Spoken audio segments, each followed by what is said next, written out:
Marami ka bang iniisip ngayon? Wala talaga aksidente sa Panginoon kasi maririnig mo ito ngayon. Sapagkat merong sinasabi ang Isaiah 55 verse 8 patungkol sa mga kaisipan na yan. Sabi dito, "For my thoughts are not your thoughts, neither are your ways my ways, saith the Lord."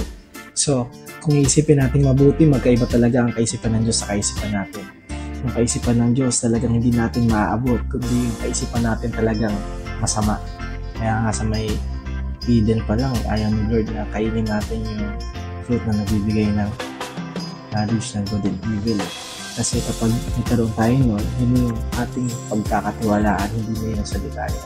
Kaya kapatid, kung naririnig mo ito ngayon, ano man yung pumapasok sa isip mo, kasi marami ka nakikita, marami ka naririnig, marami mga bagay na tinuturo sa ating mundo.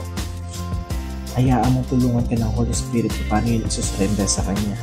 Hayaan mong ilagak mo ang tiwala mo sa Kanyang salita.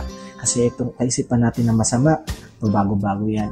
Pero yung salita niya, sabi sa Kanyang salita, hindi nagbabago. Pagkakatiwalaan mo. Kaya kapatid, isa lang encouragement ko sa iyo, kagaya ng sinabi niya dito, na ang Kanyang paraan ay hindi kagaya ng paraan natin.